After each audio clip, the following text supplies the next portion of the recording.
তুমি আসমানে থাকো প্রভু, আমি জমিনে, তবু তোমারি প্রেম জমে হৃদয় গহীনে। আমি তোমারি গোলাম গো, অন্য কারো না। আমি তোমারি গোলাম গো, অন্য কারো না। আলিমুল গায়ব তুমি, মালিক রব্বানা। আল্লাহু আল্লাহু আল্লাহু আল্লাহ, সবাই আল্লাহু আল্লাহু আল্লাহু আল্লাহ। واتل عليهم نبأ ابني آدم بالحق إذ قربا قربانا فتقبل من أحدهما ولم يتقبل من الآخر قال لأقتلنك قال إنما يتقبل الله من المتقين। ও নবী, গোটা পৃথিবীর মানুষদেরকে আপনি আদমের দুই ছেলের গল্প বলে শোনান। আমরা তাফসীর এবং হাদিসের কিতাব থেকে সেই দুই ছেলের নাম জানি। এক ছেলের নাম কি? কাবিল, অন্য ছেলের নাম হাবিল। إذ قربا قربانا فتقبل من أحدهما ولم يتقبل من الآخر। তারা কি করলো? উভয়ে কুরবানি পেশ করলো। এক ভাইয়ের কুরবানি রব্বুল আলামিনের দরগাহে কবুল হয়ে গেল, আর অন্য ভাইয়ের কুরবানি প্রত্যাখ্যাত হলো, রিজেক্টেড হলো।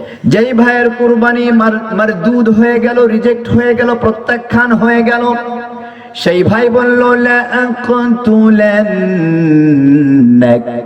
কাবিল হলো সেই ভাই যার কুরবানিটা গ্রহণ হলো না।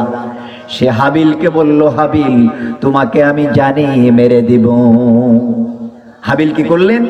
ক্বালা ইন্নামা ইয়াতাকাব্বালুল্লাহু মিনাল মুত্তাকিন।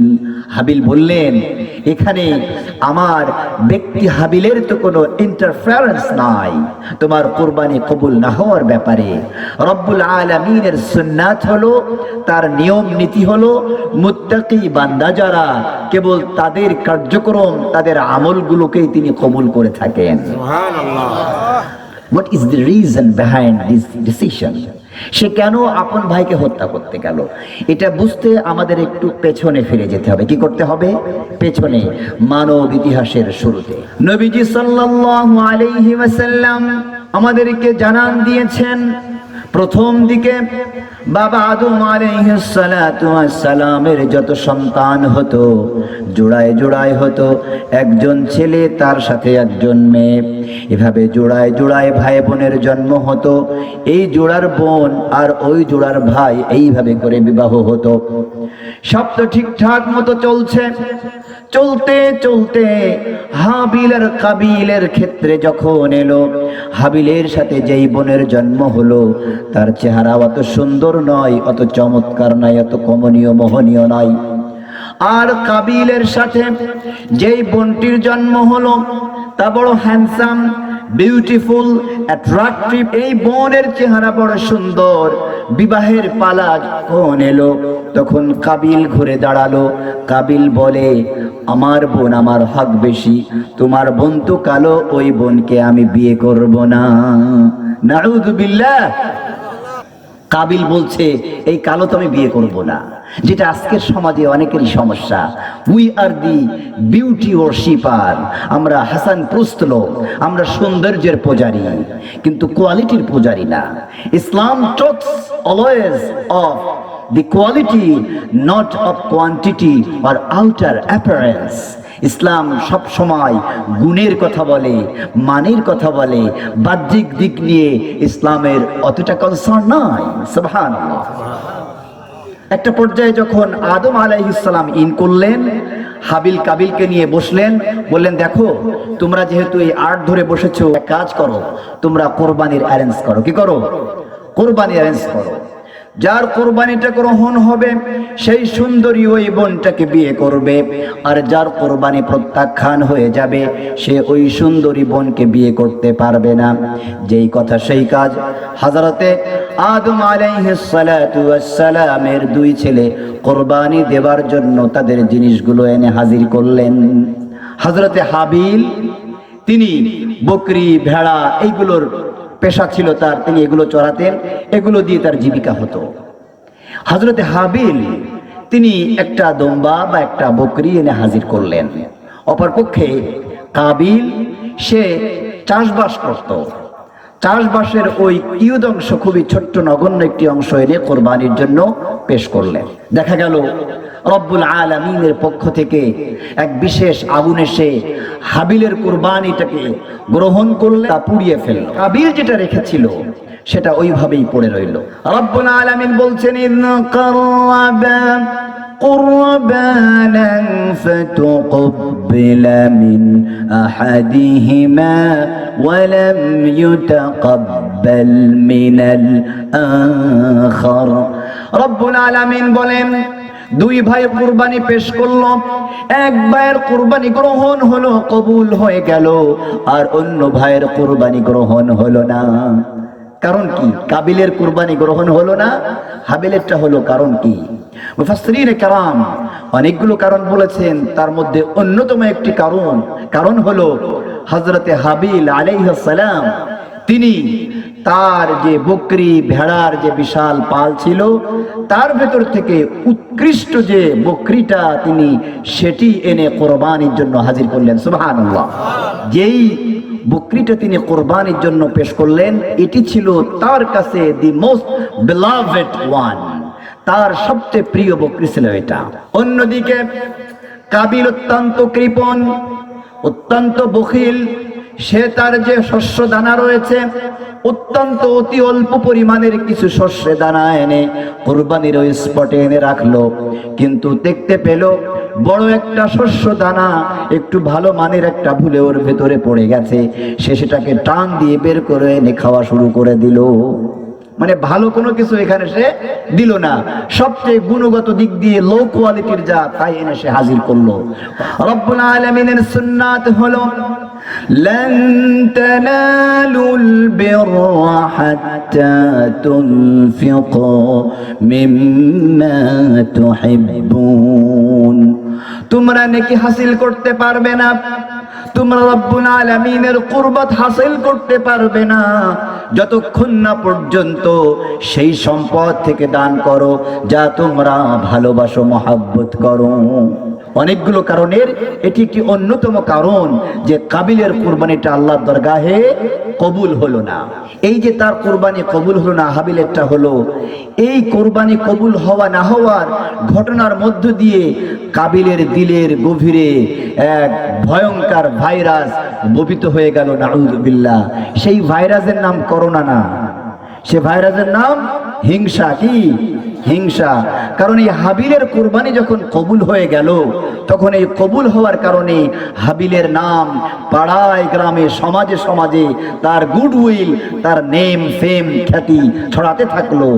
অন দ্য কন্ট্রারি, অন্যদিকে কাবিলের কুরবানি প্রত্যাখ্যান হওয়ায় তার দুর্নাম, তার বদনাম ছড়াতে থাকলো মানুষের মুখে মুখে, নাউযুবিল্লাহ। হিংসা কাতর হয়ে গেল। একটা ঐতিহাসিক ঘটনা কোরআন কিন্তু কোট করেছে এই হিংসার গল্প, সেটি হলো ইউসুফের গল্প, ঠিক না? হযরতে ইউসুফ আলাইহিস সালাতু ওয়াস সালামের ভাইরা একইভাবে ইউসুফের প্রতি হিংসা কাতর হয়েছিল। তাই হিংসা কাতর হওয়ার কারণে কাবিল যেই পথটা বেছে নিয়েছে ওই একই পথের দিকে তারা এগিয়ে যাচ্ছিল। إذ قالوا ليوسف وأخوه أحب إلى أبينا منا ونحن عصبة إن أبانا لفي ضلال مبين। ইউসুফের ভাইরা একটা গোপন পরামর্শ করলো, একটা কি রুদ্ধদ্বার বৈঠক করলো। বৈঠক করে বলল, দেখো ভাইরা, ইউসুফ এবং তার ভাই বিনয়ামিনকে বাপ কিন্তু বেশি ভালোবাসে, অথচ আমরা 10 জন সদস্যের একটি শক্তিশালী দল, একটি শক্তিশালী টিম, পাওয়ারফুল টিম, আমাদেরকে বাদ দিয়ে, এই শক্তিশালী ঐক্য জোটকে বাদ দিয়ে বাবা কিনা ওই 2 জনের নগণ্য একটি টিমকে গ্রহণ করে নিল। বাবা বড় ভুলের ভেতরে আছে। তো বলছে, কি করতে চাও? اقتلوا يوسف أو اطرحوه أرضا يخل لكم وجه أبيكم وتكونوا من بعده قوما صالحين। পরামর্শ হচ্ছে, চক্রান্ত হচ্ছে, কি হচ্ছে? শলা পরামর্শ হচ্ছে। ভাইয়েরা পরামর্শ করছে, 10 ভাই, এক কাজ করো, ইউসুফকে জানে মেরে দাও। জানে মেরে দেওয়ার পরে তখন এরপরে বড় অপরাধ হয়ে গেছে, তাওবাতিল্লাহ করে আরিফ বিল্লাহ বনে যাবা। এর বিনিময়ে তোমাদের বাবা তোমাদেরকে যে ভালোবাসে না, তোমাদের প্রতি লেস অ্যাটেনশন, কম মনোযোগ, কম মহাব্বত, ইউসুফ যখন আখির আড়াল হয়ে যাবে তখন তার ভালোবাসা পরিপূর্ণরূপে তোমাদের জন্য হয়ে যাবে। হিংসা কি? হিংসা কাতর হয়ে ইউসুফের ভাইরা ইউসুফকে জানে মেরে দেওয়ার প্ল্যান করছে। এই হিংসা হলো আগুন, like a fire that burns everything beside it, inside it, surrounding it. হিংসাটা হলো আগুনের মতো, আগুন নিজে জ্বলে, এর ভেতরে যা পড়ে জ্বালিয়ে ছাই বানিয়ে দেয় এবং এর চারপাশে যা থাকে ওই আগুনের শক্তি মোতাবেক চতুর্পাশকে জ্বালিয়ে পুড়িয়ে ছাই বানিয়ে দেয়। নাউযুবিল্লাহ। এই আগুন যে বৌমাকে ধরবে, ওই বৌমাওয়ালা পরিবার দাও দাও করে রাত আর দিন একাকার করে জ্বলতে থাকবে। এই হিংসা হলো আগুন। এই আগুন যে শাশুড়ির কলবে ধরবে, সেই শাশুড়িওয়ালা বাড়ি দাও দাও করে আগুনে জ্বলতে থাকবে। এমন হয় না? ছেলে বিয়ে দেওয়া হয়েছে, বড় আদর সোহাগ মহব্বত করে বিয়ে দিয়েছে। এখন দেখে ছেলে বউরে খুব বেশি ভালোবাসে, ছেলে বউকে বেশি ভালোবাসে। আবার আলেমুলামা মানুষ, তাবলিগ করেছে, আহলুল্লাহর সোহবাতে থাকে, বউকে ভালোবাসে বলে মার কথা আবার ভুলে যায়নি। আতু কুল্লাযী হাক্কিন হাক্কা, কারণ সে উলামায়ে কেরাম থেকে ট্রেনিং নিয়েছে, তারবিয়াত হাসিল করেছে। প্রত্যেকের হক আদায় করে দাও, যে যে হক পাবার তার সেই হক দিয়ে দাও। সে আলেম ওলামা সোহবাতে থেকে এই যার যার হক সে বুঝে নিয়ে মাকেও ভালোবাসে, মাকেও শ্রদ্ধা দেয়, আবার যে বাড়িতে ঘরে বউ করে এনেছে তাকেও ভালোবাসা দেয়। তো মায়ের কলবের ভেতরে একটু একটু হিংসা কাজ করা শুরু করেছে। এই একটু একটু একটু বেড়ে অনেক হয়ে গেছে। হিংসাকে যখন ইন্ডালজ করা হয়, প্রশ্রয় দেওয়া হয়, তখন এই হিংসা একটা পর্যায়ে বিবেকের উপরে হাওয়া হয়ে যায়। তখন বিবেক কলব অন্যায় অনাচার করতে মুবতলা হয়ে যায়। নাউযুবিল্লাহ। বউকে এত ভালোবাসে কেন? শাশুড়ির সহ্য হয় না। এবার শাশুড়ি বউয়ের বিরুদ্ধে বিষোদ্গার করার জন্য বউয়ের বিরুদ্ধে নানা রকমের প্রোপাগান্ডা প্রচারণা শুরু করে দিয়েছে। ছেলে অফিস থেকে বাড়ি এসেছে, হয়তোবা অফিসিয়াল কোনো কাজ করে, অথবা কৃষক মানুষ সারাদিন রোডে হাড় খাটুনি কেটে দুপুরে বাড়ি এসেছে, গা গোসল দিয়ে নামাজ কালাম পড়ে খেতে বসবে। ঠিক সেই মুহূর্তে অনেক মায়েরা আছে যারা আওয়াজ শুনছি, আলোচনা শুনছি, মায়েদের কাছে আমি গুস্তাখি ক্ষমা চেয়ে নিচ্ছি, সকল মায়েরা এমন নয়। তবে কোনো কোনো মা এমন আছেন যারা ছেলের জিন্দেগিটাকে ভালোবাসার সবটুকু আদায় করে নিজের জন্য দখল করে রাখতে গিয়ে ছেলে এবং ছেলে বউর জিন্দেগি জ্বালিয়ে নিজেরটাও জ্বালাতে থাকে। ছেলে বউ যখন জ্বলবে তখন মা কি খুশি থাকতে পারবে? রাখাল বাবাজি গরু, বকরি, ভেড়া এগুলো চড়াচ্ছে, তো হঠাৎ করে এক আজীব ধরনের একটা পাথরের টুকরা পেয়েছে, দেখতে বড় চমৎকার। ও দেখেই চোখ আটকে গেছে। সে হুমড়ি খেয়ে পড়ে ওই পাথরটা নিয়ে বেশ এহাত ও হাত করছে। হ্যাঁ, এই এহাত ও হাত পাল্টাতে পাল্টাতে হঠাৎ করে ওই পাথর টুকরা থেকে এক বিশাল বড় দৈত্য বেরিয়ে এসেছে। কি বেরিয়েছে? বিশাল বড় এক দৈত্য বেরিয়েছে। এই দৈত্য যখন বেরিয়েছে তখন ওই রাখাল প্রথমে ভয় পেয়ে যাচ্ছে, বলছে, মনিব আপনি ভয় পাবেন না, আমি আপনার গোলাম, এই পাথর যার, আমি তার গোলাম, আপনি আমাকে যা বলবেন আপনার তাই হতে থাকবে। বলছে তাই নাকি? বলে হ্যাঁ, করে দেখবো তাহলে। অবশ্যই। বলছে আমি তো এই মানুষের গরু বকরি ভেড়া চড়ায় বেড়াই, আমার নিজেরই এমন এক পাল গরু বকরি ভেড়া হয়ে যায়, দেখি করে দাও। দেখে যে ওই পাশেই বিশাল এক পাল গরু বকরি ভেড়া রেডি হয়ে গেছে। সুবহানাল্লাহ। তবে প্রবলেম একটা হয়েছে, ওর যে আর এক বন্ধু রাখাল বন্ধু ছিল, রাখাল বন্ধুর ওই একই সাইজের ডাবল হয়ে গেছে। এর এক পাল গরু, ওর দুই পাল গরু, এর এক পাল ভেড়া, ওর দুই পাল ভেড়া, ডাবল হয়ে যাচ্ছে সব।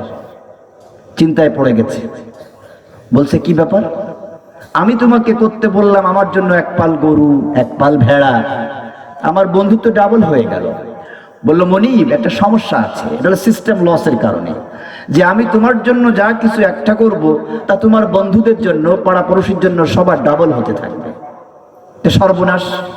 আচ্ছা যাক, বন্ধুর হয়েছে, সমস্যা নেই। আমার একটা 5 তলা সুন্দর বাড়ি লাগবে রিসোর্টের কাছে। দেখে যে বাড়ি রেডি হয়ে গেছে, 5 তলা সুন্দর বাংলো, একেবারে পদ্মা নদীর তীরে ঝিরিঝিরি বাতাস আসে, বর্ষার সময় হ্যাঁ আন্দোলিত ঢেউ দেখে খুব মজা পায়। তো মুশকিল একটা হয়েছে, ওই অঞ্চলে যতগুলো মানুষ ছিল প্রত্যেকের জন্য 2টা করে 5 তলা বাড়ি হয়ে গেছে। মুশকিল। তার ভেতরে একটু একটু করে জ্বালা বাড়তেছে। এই যখন সবার ডাবল হচ্ছে তখন ওর ভিতরে একটা ভাবনা কাজ করছে, এটা তো আর মেনে নেওয়া যায় না, কি করা যায়। তখন ও খুব পেরেশানির ভেতরে একদিন ঘুরতেছে হঠাৎ করে লোক আসতেছে, বেডশুটের বুটের অবস্থা। তো বলছে কি ব্যাপার, পেরেশানির ভেতরে আছো মনে হচ্ছে। হ্যাঁ তা তো আছি। তা বলো দেখি তোমার কোনো আমি সমাধা দিতে পারি কিনা। বলছে না, খুব পিড়াপিড়ি করে বলছে যে আমি অনেক কিছু জানি। বলছে যে আমি একটা আজব পাথর পেয়েছি, সেই পাথর থেকে দৈত্য বেরিয়েছে, যা কিছু বলছি আমার একটা হচ্ছে অন্যদের ডাবল হয়ে যাচ্ছে, তাতে আমার লাভটা হলো কি? বলছে এটা কোনো ব্যাপার হলো? ব্যাপার না মানে আমার কাছে সমাধান আছে। কি সমাধান? তুমি তোমার দৈত্যকে বলো তোমার এক চোখ কানা করে দিতে, তাহলে কি হবে? যে তাহলে তোমার বন্ধু বান্ধব পাড়া গ্রাম যেখানে যারা আছে সকলের 2 চোখ কানা হয়ে যাবে। তো যখন সকলে অন্ধ হয়ে যাবে তখন ওদের 5, 10টা, 20টা, 100টা বাংলো হোক, তাতে তোমার তো আর কোনো সমস্যা নেই। রাইট। সুতরাং মা যখন হিংসা কাতর হয়ে ছেলের কানের ভেতরে বউয়ের বিষ ঢেলতে থাকে, ওই বিষে বিষাক্ত হয়ে ছেলে আর বউ যখন গন্ডগোল শুরু করে দেয়, তখন ওই গন্ডগোলের আগুন মায়ের কলিজাও গিয়ে পড়তে শুরু করে দেয়। বিশ্বনবী সাল্লাল্লাহু আলাইহি ওয়াসাল্লাম বলেছেন, ইয়াকুম ওয়াল হাসাদ, ও উম্মতেরা হিংসা থেকে বেঁচে থাকো। ফাইন্নাল হাসাদা ইয়াকুলুল হাসানাত কামা তাকুলুন নারুল হাতাব, কেননা হিংসা এমন এক ভয়াবহ ভাইরাস যা মানুষের নেক আমলগুলোকে জ্বালিয়ে পুড়িয়ে ছাই বানিয়ে দেয়, যেইভাবে করে আগুন লাকড়িকে পুড়িয়ে ছাই বানিয়ে দেয়। প্রিয় ভাইরা আমার, বৌমারা খুব খুশি হয়েছে যে হুজুর বোধহয় আমাদের পক্ষে। এমন অনেক বৌমা আছে, অনেক অনেক অনেক বৌমা আছে যারা নিজের স্বামীকে, বাপ মা থেকে, রেহেমের রক্তের আত্মীয় থেকে স্বামীকে আলাদা করে রাখার জন্য রাত দিন একাকার করে কলা কৌশল করে বাবার বিরুদ্ধে, শ্বশুরের বিরুদ্ধে, শাশুড়ির বিরুদ্ধে, ননদের বিরুদ্ধে, ভাতিজার বিরুদ্ধে কানে বিষ ঢেলতে থাকে। এমন আছে না? বিবি কান খুলে শুনে রাখো, যদি তুমি এই পথে এগোও তোমার ওই অবস্থা হবে ওই দৈত্যের ওই রাখাল বালকের মতো, বরং এর চাইতেও ভয়ঙ্কর। فهل عسيتم إن توليتم أن تفسدوا في الأرض وتقطعوا أرحامكم أولئك الذين لعنهم الله فأصمهم وأعمى أبصارهم। তোমাদের বড় আশা, তোমরা যদি সমাজের নেতা হও, পরিবারের অভিভাবক হয়ে যাও, কোথাও কর্তৃত্ব মালিকানা পেয়ে যাও, তোমাদের আখলাকের ভেতরে এমন বিষ রয়েছে, এমন কলুষতা রয়েছে, তোমরা তোমাদের ভেতরকার রক্তের সম্পর্কগুলো কেটে কেটে টুকরা টুকরা করে ফেলে দাও। নাউযুবিল্লাহ, জমিনে বিপর্যয় সৃষ্টি করো। এমন মানুষদেরকে রব্বুল আলামিন লানত করেছেন, তাদের চোখকে অন্ধ বানিয়ে দিয়েছেন, তাদের কানকে বধির করে দিয়েছেন, তাদের বিবেকের তালা বন্ধ হয়ে গেছে। ওয়ামান ইয়ালআনিল্লাহু ফালান তাজিদ লাহু নাসীরা। আর আল্লাহ যদি কাউকে লানত দেয়, তার জন্য তুমি কখনো সাহায্যকারী খুঁজে পাবে না। হিংসা এক ভয়াবহ ব্যাধি, যেই ব্যাধি ব্যক্তিকে, পরিবারকে, সমাজকে, রাষ্ট্রকে, এমনকি এই পৃথিবীকে জ্বালিয়ে ছাই বানিয়ে দিতে পারে। নাউযুবিল্লাহ। এই হিংসা যদি কোনো সমাজের নেতাদের ভেতরে ঢোকে, ওই সমাজ কল্যাণ আহরণ করা থেকে পরিপূর্ণ মাত্রায় ব্যর্থ হয়ে যায় বলে নাউযুবিল্লাহ। মক্কার নেতারা কোরআনের বাণীকে, কালিমার আহ্বানকে গ্রহণ করতে পারে নাই। এর অন্যতম কারণ মূর্তি পূজা নয়, হিংসা। কি হিংসা? আবু জেহেল বলে, বনি হাশেম হসপিটালিটি দিয়েছে, মেহমানদারি করেছে, আমরাও করেছি। বনি হাশেমের লোকেরা হাজীদেরকে খেদমত করেছে, আমরাও করেছি। এখন তারা কিনা বলে তাদের মাঝে নবী এসেছে, এই নবুয়তের দাবি আমরা কিভাবে করতে পারি? করতে যেহেতু পারবো না, তাই কখনো মুহাম্মদকে নবী বলে মেনে নেব না। নাউযুবিল্লাহ। ওয়াইদা জাআতুহুম আয়াতুন ক্বালু লান নু'মিনা হাত্তা নু'তা মিথলা মা উতিয়া রাসূলুল্লাহ। আবু জেহেলরা বলে, আমাদের কাছে যতই আয়াত আসুক না কেন, মুহাম্মদ যতই কোরআনের আয়াত নিয়ে আসুক, কখনো এই মিশনকে, এই ভিশনকে, এই মেসেজকে আমরা কখনো মেনে নেব না, যতক্ষণ না পর্যন্ত আমাদেরকে তাই দেওয়া হয় মুহাম্মদ সাল্লাল্লাহু আলাইহি ওয়াসাল্লামের দাবি মতে পূর্বের পয়গম্বরদেরকে দেওয়া হয়েছিল, তথা নবুয়ত আমাদেরকে যতক্ষণ দেওয়া হবে না, অতক্ষণ পর্যন্ত আমরা মুহাম্মদকে নবী বলে মেনে নেব না। নাউযু বিল্লাহ। وقالوا لولا نزل هذا القرآن على رجل من القريتين عظيم। ওই কাফেররা বলে, এই কোরআন কেন মক্কা অথবা তায়েফের কোন সম্মানিত ব্যক্তির উপরে নাযিল হলো না? নাউযু বিল্লাহ। নবুয়তি দেন কে?